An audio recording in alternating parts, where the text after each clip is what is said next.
Երևանի Սուրբ Աննա եկեղեցում Նիկոլ Փաշինյանի ներկայությամբ տեղի ունեցած միջադեպի կապակցությամբ քրեական վարույթ է նախաձեռնվել երկու հոդվածով՝ խուլիգանություն եւ պաշտոնատար անձի օրինական ծառայողական կամ քաղաքական գործունեությանը միջամտելը։ Քննչական կոմիտեն հաղորդում է 3 ձերբակալվածի մասին։ Դեպքը տեղի է ունեցել նախօրեին, երբ Նիկոլ Փաշինյանն անվտանգության աշխատակիցների ու պաշտոնյաների ուղղակցությամբ փորձում էր դուրս գալ եկեղեցուց պատարագը դեռ չավարտված։ Երբ անվտանգության աշխատակիցները ճանապարհ են բացել, մի երիտասարդ հորդորել է չհրել իրեն, ապա փորձել ձեռքով հարվածել Փաշինյանին։ 2026 թվականին խորհրդարանական ընտրություններին Հայաստանի առաջին վարչապետ Վազգեն Մանուկյանի գլխավորած ազգային ժողովրդավարական միություն կուսակցությունը չի մասնակցի։ Մանուկյանը հիշեցրել է կուսակցության նախկին հայտարարությունը, որ ճիշտ կլինի այս ընտրություններում ընդդիմությունը մասնակցի 2-3 քաղաքական ուժերով։ Միաժամանակ նա իր համակիրներին կոչ է արել աջակցել ընդդիմադիր քաղաքական ուժերին։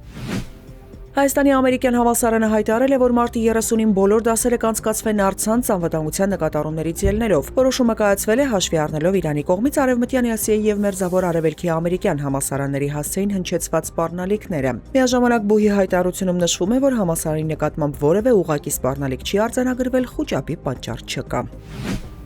ԱՄՆ նախագահ Դոնալդ Թրամփը կարծում է, որ Իրանում ամերիկյան գործողության հետևանքով արդեն տեղի է ունեցել ռեժիմի փոփոխություն եւ որ նոր ղեկավարները ողջամիտ են։ Նա սակայն չի պարզաբանել, թե կոնկրետ ում հետ գործ ունի Վաշինգտոնը։ Financial Times-ի հետ զրույցում էլ Թրամփն Իրանի ներկայիս իշխանություններին համարել է շատ պրոֆեսիոնալ։ Նա նաեւ ենթադրություն է հայտնել, որ Իրանի նոր գերագույն առաջնորդ Մոջթաբա Խամենեին կամ մահացած է, կամ ծանր վիրավոր։ Պակիստանը հայտարարել է, որ պատրաստ է առաջիկա օրերին հյուրընկալել ԱՄՆ-ի եւ Իրանի միջև բանակցությունները։ Աղբյուրները CNN-ին հայտնել էին, որ Թրամփի վարչակազմի պաշտոնյաներն աշխատում են Պակիստանում հանդիպում կազմակերպելու ուղղությամբ Իրանում պատերազմը դադարեցնելու հարցը քննարկելու համար։ Պակիստանի արտգործնախարար Իշակ Դարը հայտարարել է, որ եւ Իրանը եւ Միացյալ Նահանգները լիակատար աջակցություն եւ վստահություն են հայտնել Իսլամաբադի ջանքերի նկատմամբ բանակցությունները խթանելու համար։